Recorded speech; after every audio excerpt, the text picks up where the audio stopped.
പാലക്കാട് നഗരസഭയിലെ സ്ഥാനാർത്ഥി നിർണയത്തിൽ ബിജെപിയിൽ ഭിന്നത. സി കൃഷ്ണകുമാർ പക്ഷത്തിന്റെ പട്ടിക സംസ്ഥാന നേതൃത്വം അംഗീകരിച്ചില്ല. പാലക്കാട് ഈസ്റ്റ് ജില്ലാ പ്രസിഡന്റ് പ്രശാന്ത് ശിവൻ അടക്കമുള്ള സ്ഥാനാർത്ഥികളുടെ പട്ടികയാണ് കൈമാറിയത്. തർക്കം തുടരുന്ന സാഹചര്യത്തിൽ കോൺഗ്രസ് സ്ഥാനാർത്ഥി പ്രഖ്യാപനം നീളും. അതേസമയം LDF സ്ഥാനാർത്ഥികളെ ഇന്നോ നാളെയോ ഔദ്യോഗികമായി പ്രഖ്യാപിക്കും. CV അനുമോദാണ് വാർത്തയുടെ വിശദാംശങ്ങളുമായി ചേരുന്നത്. Anumod, good morning. പാലക്കാട് വലിയ പ്രതിസന്ധിയിലേക്കാണ് UDFന്റെ കാര്യങ്ങൾ നീങ്ങുന്നത് എന്നാണല്ലേ?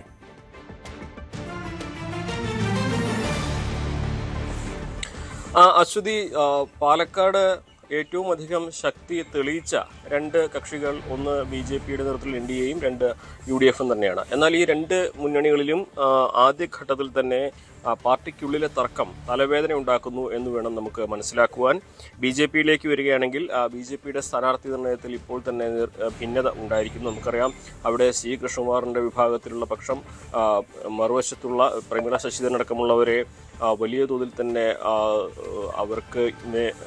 അവർക്കെതിരെ സംസ്ഥാന നേതൃത്വത്തിന് സമീപിച്ച കാര്യം നമുക്കറിയുന്നതാണ്. ഇപ്പോൾ അവരുടെ സ്ഥാനാർത്ഥി പട്ടികയിലെ ആദ്യ ലിസ്റ്റ് തന്നെ ഇപ്പോൾ നേതൃത്വം അംഗീകരിച്ചിട്ടില്ല എന്നാണ് പുറത്തു വരുന്ന വിവരം. ഇതിൽ ഈസ്റ്റ് ജില്ലാ പ്രസിഡന്റ് പ്രശാന്ത് ശിവൻ അടക്കമുള്ളവരുടെ പേര്, അതേപോലെ കൃഷ്ണകുമാറിൻ്റെ ഭാര്യ മിനി കൃഷ്ണകുമാറിൻ്റെ പേര് ഒക്കെ ഉള്ള ലിസ്റ്റാണ് ഇപ്പോൾ നേതൃത്വം അംഗീകരിക്കാതിരിക്കുന്നത്. മാത്രമല്ല, അതിൽ ഇപ്പോഴത്തെ ചെയർപേഴ്സണായ പ്രമീള ശശിധരനും അതുപോലെ തന്നെ വൈസ് ചെയർമാനായ E കൃഷ്ണദാസും ആ പട്ടികയിലില്ല എന്നതുകൂടി പറയുമ്പോഴാണ് അവിടെ വിഭാഗീയത എത്രമാത്രം രൂക്ഷമായിട്ടുണ്ട്. അതുകൊണ്ട് തന്നെ സംസ്ഥാന നേതൃത്വം ഒരു സമവായത്തിൻ്റെ പാതയിലേക്ക് കൊണ്ടുവരാൻ വേണ്ടിയാണ് ഈ ഇത്തരത്തിലൊരു നീക്കത്തിലേക്ക് തയ്യാറെടുക്കുന്നത് എന്നാണ് മനസ്സിലാക്കാനാവുന്നത്. ഒരുപക്ഷെ സമവായത്തിൻ്റെ ശ്രമങ്ങളുടെ ഭാഗമായി മറുവശത്തെ, അതായത് പ്രമീള ശശിധരൻ അടക്കമുള്ളവരുടെ പേരുകളോട് ഉൾപ്പെടുത്തിയ ഒരു പട്ടികയൊക്കെ ആയിരിക്കും സംസ്ഥാന നേതൃത്വം അംഗീകാരം നൽകുക. എന്താണെങ്കിൽ ഇതിനെ സംബന്ധിച്ച് ചർച്ചകൾ പുരോഗമിക്കുകയാണ്. അതോടൊപ്പം തന്നെ കോൺഗ്രസിൻ്റെ ഭാഗത്തും കോൺഗ്രസിൻ്റെ ഉള്ളിലും തർക്കങ്ങൾ നടക്കുന്നു എന്നുള്ളതാണ് പ്രധാനപ്പെട്ട ഒരു കാര്യം. അതിവിടെ ഈ ഗ്രൂപ്പ് തർക്കവും അതേപോലെ തന്നെ ഈ തെരഞ്ഞെടുപ്പിനോടനുബന്ധിച്ച് മാത്രം പാർട്ടിയിൽ സജീവമാകുന്നവരെ പരിഗണിക്കേണ്ട എന്നൊരു ആവശ്യവും സജീവമായിട്ട് തന്നെ ഉയരുന്നുണ്ട്. സജീവ പാർട്ടി പ്രവർത്തകരെ മാത്രം സ്ഥാനാർത്ഥികളാക്കിയാൽ മതി എന്നൊരു ആവശ്യമാണ്, ഒരു കാര്യമാണ് കോർ കമ്മിറ്റിയിൽ ഉയർന്നിരിക്കുന്നത്. അതുപോലെ തന്നെ രണ്ട് മണ്ഡലം പ്രസിഡന്റുമാരും ജില്ലാ കമ്മിറ്റിയിൽ സീറ്റ് ആവശ്യപ്പെട്ട് വന്നിട്ടുണ്ട്.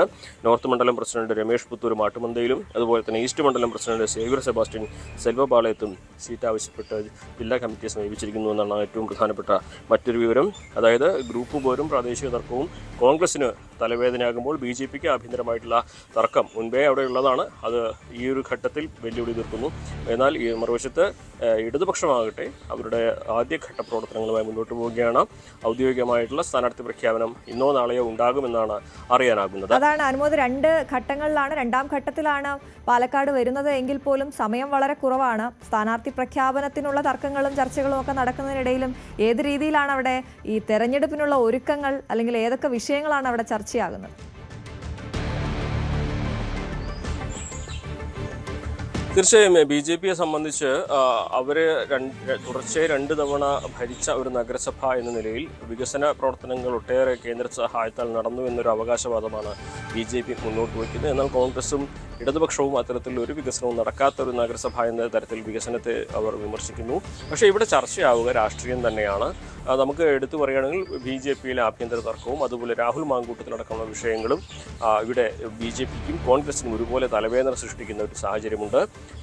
BJPയിലെ ഭിന്നത, നേരത്തെ രാഹുൽ മാങ്കൂട്ടത്തിനെ ബഹിഷ്കരിക്കാനുള്ള തീരുമാനം ലംഘിച്ചുകൊണ്ട് പ്രമീള ശശിധരൻ അദ്ദേഹത്തിനൊപ്പം ഒരു ഉദ്ഘാടന പരിപാടിയിൽ പങ്കെടുത്തതോടെ തന്നെ വെളിവാക്കപ്പെട്ടിരുന്നു. തുടർന്ന് അവർക്കെതിരെ സംസ്ഥാന നേതൃത്വത്തിന് കൃഷ്ണകുമാർ വിഭാഗം പരാതി കൊടുത്തെങ്കിലും ഈ തെരഞ്ഞെടുപ്പിൻ്റെ സാഹചര്യമായതുകൊണ്ട് കടുത്ത നടപടിയിലേക്ക് പോകാതെ ഇരിക്കുകയാണ്. അപ്പോഴും രണ്ട് വിഭാഗങ്ങൾ, കൃഷ്ണകുമാർ വിഭാഗവും അതുപോലെ തന്നെ മുതിർന്ന നേതാവ് ശിവരാജൻ അടക്കമുള്ള മറുവിഭാഗവും പാർട്ടിയിലെ ആധിപത്യത്തിനായിട്ടുള്ള പോരാട്ടം സജീവമാക്കിയിട്ടുണ്ട്. അത് നിലവിലെ ഭരണം നിലനിർത്തുവാൻ BJPക്ക് തടസ്സമാകുമോ എന്നുള്ള ആലോചനകളും അല്ലെങ്കിൽ അത്തരത്തിലുള്ള ചർച്ചകളും സജീവമാക്കിയിട്ടുണ്ട്. മറുവശത്താകട്ടെ കോൺഗ്രസിന് രാഹുൽ മാങ്കൂട്ടത്തിൽ ഉണ്ടാക്കിയ തലവേദന, അത് ചില്ലറയിലെ രാഹുൽ ഇപ്പോൾ എല്ലാ പരിപാടികളും പങ്കെടുത്ത് സാധാരണ ഒരു MLA എന്ന നിലയിലേക്കാണ് താൻ എന്ന് പ്രവർത്തിക്കുന്നതെന്ന് കാണിക്കുന്നതിന് വലിയ പ്രതിഷേധങ്ങളൊന്നും ഉയരുന്നില്ല എന്നുള്ളതൊക്കെ ശരി തന്നെയാണ്. പക്ഷേ ഒരു തെരഞ്ഞെടുപ്പിൻ്റെ സമയത്ത് അദ്ദേഹത്തിനെതിരെ ഉയർന്ന ആരോപണങ്ങൾ ഏത് തരത്തിൽ തിരിച്ചടി ഉണ്ടാക്കും, ഏതെല്ലാം തലങ്ങളിൽ ചർച്ചയാകുമെന്ന കാര്യത്തിലൊക്കെ കോൺഗ്രസിനുള്ളിൽ തന്നെ ഒരു ആശയക്കുഴപ്പമുണ്ട്. പലരും അത്തരത്തിലുള്ള പരസ്യമായി പ്രകടിപ്പിക്കുന്നില്ലെങ്കിൽ പോലും രാഹുൽ മാങ്കൂട്ടത്തിലിൻ്റെ വിഷയം ഏതെങ്കിലും തരത്തിൽ തലവേദനയാകുമോ എന്നൊരു ആശങ്ക അവരും പങ്കുവയ്ക്കുന്നുണ്ട്. അതോടൊപ്പം തന്നെയാണ് ഇപ്പോൾ കോൺഗ്രസിനുള്ളിലെ ഈ സീറ്റിന് വേണ്ടിയുള്ള തർക്കവും അതേപോലെ ചരടുവലികളുമൊക്കെ സജീവമായിട്ട് ഇപ്പോൾ രംഗത്ത് വന്നിരിക്കുന്നത്. ഇവിടെ ഇടതുപക്ഷത്തെ സംബന്ധിച്ച് ഇവിടെ ആശങ്കകൾ അധികമൊന്നുമില്ല. കാരണം നഗരസഭയിൽ അവർക്ക് NDAയുടെയോ UDFിൻ്റെയോ അത്ര ശക്തിയില്ല എന്നുള്ളൊരു വസ്തുതയാണ്. പക്ഷേ ഈ സാഹചര്യത്തിൽ കോൺഗ്രസിലെയും BJPയിലെയും തർക്കങ്ങൾ മുതലെടുത്ത് സംസ്ഥാന സർക്കാരിൻ്റെ വികസന നേട്ടങ്ങൾ എങ്ങനെ പ്രചരിപ്പിക്കാം, അത് എങ്ങനെ ഇവിടെ ഗുണം ചെയ്യും എന്ന തരത്തിലുള്ള ഒരു പ്രചാരണത്തിനാണ് ഇടതുപക്ഷം ലക്ഷ്യമിടുന്നത്. ശരി, CV അനുമോദാണ് വിവരങ്ങൾ നൽകിയത്.